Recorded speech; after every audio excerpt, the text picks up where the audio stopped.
Charles Dickens' novella, A Christmas Carol, was an instant success and was critically acclaimed when it was published in 1843. To this day, it's considered by many to be a holiday must-read and maybe one of Dickens' best works. What a lot of people may not know is that there's a good possibility that Dickens found some inspiration from Dante Alighieri while writing A Christmas Carol. While there's no concrete evidence that Charles Dickens was influenced by Dante, there are many similarities between the two stories that I thought were interesting and wanted to share with you. First and foremost, both stories are about morality and how to be a good Christian. Two big differences between the stories is that the Divine Comedy is written in the first person, while the Carol is written in third-person prose. Also, Ebenezer Scrooge is guilty of a specific sin, while Dante's sin is never really specified. Still, the stories are very similar as both are about a troubled soul that finds himself in a dreamlike state, being taught that if he doesn't change his ways, he can end up in a certain hell.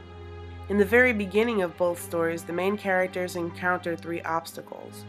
While Dante is trying to climb a hill that he stands at the bottom of, he's stopped by a leopard, a lion, and a she-wolf. Scrooge, as he's ascending into his house and up into his bedroom, is interrupted by three omens: a ghostly face replacing his door knocker, a locomotive hearse traveling up his stairs, and a ringing of an old disused and forgotten bell. Immediately after the three obstacles, both Dante and Scrooge are met by a guide who informs them of their current situation, and both guides are figures that the main characters are familiar with and admire in some way. Dante's guide is Virgil, an ancient poet that Dante looks up to a great deal. He meets Dante and explains to him that he's in hell and that he, Virgil, has been sent to escort Dante through the different levels of hell until he makes it through purgatory. Jacob Marley is one of Scrooge's guides. Marley is Scrooge's late business partner, who was sent to warn him about his fate if he doesn't change his ways. The guides explain that Dante and Scrooge will be taken through three metaphysical planes. For Dante, hell, purgatory, and paradise. For Scrooge, past, present, and future. The similarities don't end with the structure of both stories either. The content is even the same in some parts. For example, in the first stave of A Christmas Carol, Jacob Marley explains to Ebenezer that he's destined to roam the earth among his fellow humans because he chose not to do so in life. He cannot rest, stay, or linger anywhere, but travel at a fast pace, bogged down by the weight of his chains, steel purses, and money chests. Outside of his window, Scrooge sees many other souls, suffering from the same fate as Marley, chained, constantly moving, and wailing with remorse. Scrooge recognizes some of these souls, though he doesn't name any, and one spirit in particular stands out, wearing a white waistcoat, wailing because he cannot interact with the living. Sound familiar? It should. It's basically the beginning of Canto 3 in the Divine Comedy. Dante is being led through the gates of hell when he sees and hears the souls lamenting and roaming aimlessly. They're described as those who undecided stood but for themselves. Sounds a lot like Scrooge. Dante recognizes some of these souls, and though he doesn't mention any by name, he mentions one in particular. If the note in our textbooks is correct, that spirit is supposed to be a pope. I find it interesting that the one shade the narrator of the Christmas Carol decides to briefly focus on is wearing white. In Canto 30 of Dante's Inferno, Virgil finally delivers Dante to Beatrice. She seems stern and cold.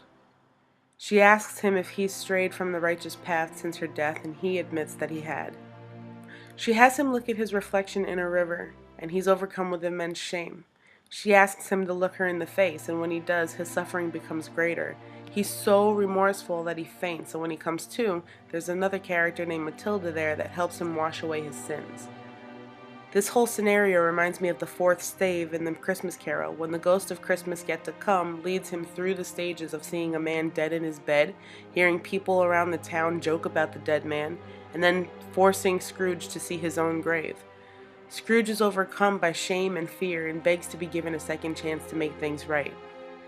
Even though Beatrice speaks and chastises Dante while the ghost of Christmas Yet to Come is always silent, they're both there to help the main character, but both are unmoving when forcing Dante and Scrooge to face their worst fears. Because of this, I see Christmas Yet to Come as a darker version of Beatrice. One more little fun fact that I'll leave you with is that Charles Dickens began writing A Christmas Carol in October of 1843.